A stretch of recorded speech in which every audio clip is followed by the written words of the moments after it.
a report has been commissioned into the 2017 Islamist terror attack at an Ariana Grande concert in Manchester, when Salman Abedi, a suicide bomber from Libya, killed 22 people and injured over 1,000 more.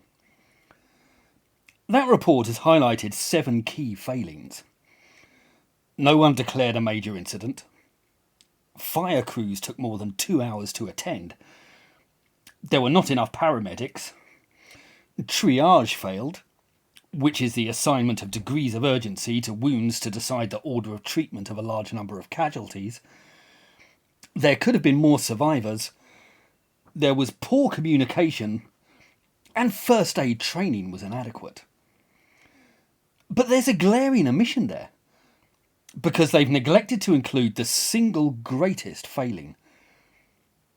The security team had identified Salman Abedi as suspicious well over an hour before the attack took place, but they neither confronted him nor raised an alarm, because they were scared of being called racist. And if they had acted, then not a single person would have died. This is how political correctness has benefited Western civilization, and it had a similar effect in places like Telford and Rotherham.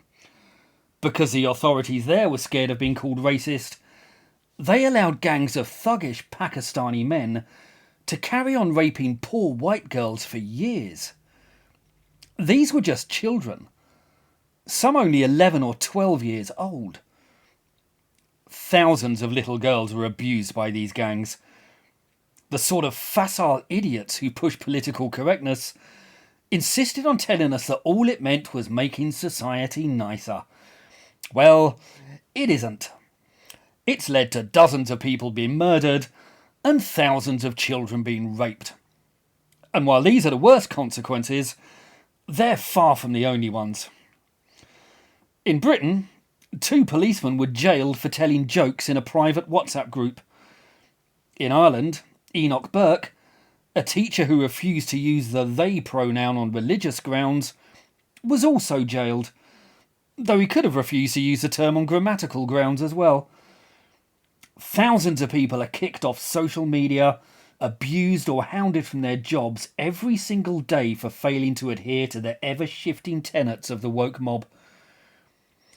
Many of us warned that political correctness was going mad for years, and we were roundly mocked and reviled. But now people have been sent to prison for telling jokes, or for adhering to scientific truths.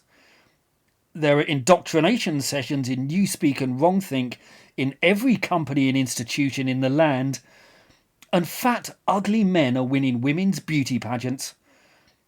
So we have to ask, has political correctness gone mad enough for you yet? And if it hasn't, then where's the line? Maybe it's when woke activists scream abuse at their fathers at the poor man's funeral, while still believing that this puts them on the moral high ground. But Dad, please know that while I am grateful and highly aware of all that you've given this family, I still don't miss you. When you died, I felt like there was a hole. I missed something, but it wasn't you. It was the idea of what you could become.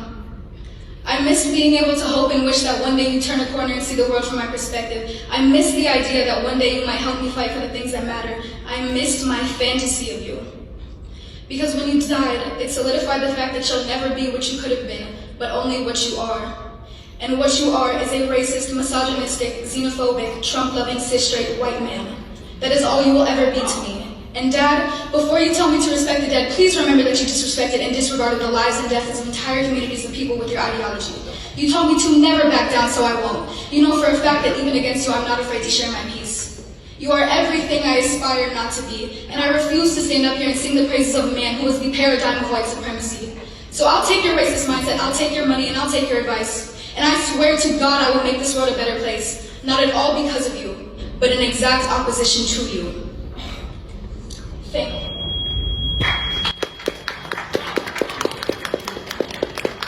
Perhaps the scariest moment of that film is when the congregation started to applaud.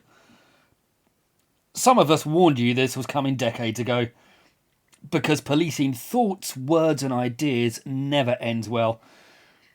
And I hate to say I told you so, but there we go. Yet now the entire edifice of Western education is crumbling. Universities, formerly bastions of learning, open inquiry and free speech, have largely morphed into indoctrination centres where a bullying climate has forced a narrow activist agenda onto the curriculum to the exclusion of all else. The vast majority of culture has been similarly affected. Most films and TV are now preoccupied with ticking tokenist boxes and sending the right message, rather than entertaining people or reflecting reality in any meaningful way. Comedy has largely been reduced to activist lectures that push propaganda. James Acaster started out as a promising comedian, but then he just started going on about how awful the British Empire was, while correcting people for daring to tell trans jokes. This culture has led to a double-edged sword. Not only are Western countries now being overrun with levels of immigration that they can't possibly cope with, but any discussion of that issue is verboten, utterly impossible. The consequences of this for our societies and for our children will be catastrophic. Yet still the purveyors of political correctness, the woke, who virtually all live in areas that are 98% white, continue to clamour for more. This same culture led to unquestioning support for BLM and George Floyd, and that resulted in riots, arson and looting ripping through countless cities. It led to vast amounts of irreplaceable art being destroyed. Businesses were lost, and dozens more people were killed. So no, political correctness is not just about being nice to people. It's been directly responsible for scores and rapes of murders. It's destroyed billions of dollars worth of businesses and infrastructure. It's attacked a vast legacy of magisterial artwork. It's led to a divisive, judgmental and bullying society. It's created a tsunami of censorship. It's inhibited minds. It's wrecked culture, comedy in the education sector. It's destroyed free speech. It's led to actual book burnings. It's undermined economies. It's destroyed communities. And it's left Western civilization itself tottering on the precipice of collapse. And it's not reaped a single positive benefit. Many of us have been screaming since the 1990s that political correctness has gone mad. And at what point are these people going to accept that we were right? I mean, how bad does it actually have to get? Because there's still been no recognition from those pushing this manifesto that there's any issue with it at all. That's why the report into the Manchester attack still can't admit, can't even address the greatest failing, the chief cause of that crisis. The manifesto of these woke cultists has appalling consequences. Western civilization is now a laughingstock. It's become weak and addled, fixated over insane non-issues, while hamstringing our economies with an excessively radical green agenda pushed by the same people.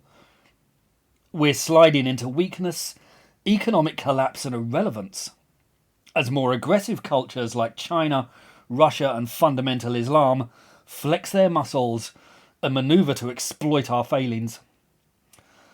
The advocates of political correctness have committed the gravest of sins. They've undermined our society so much that it's crumbling. It's beginning to collapse all around us. The West is committing suicide, and the people pushing this, by and large, have children. Will they never accept that they're utterly ruining their children's futures? What will it actually take? If you'd like to support this channel, please like, subscribe, and think about buying my books. They're called The Tyranny of the Left, and they go into topics like this in much greater detail. They're available on the links below. Please do feel free to pick them up and let me know what you think. Thank you.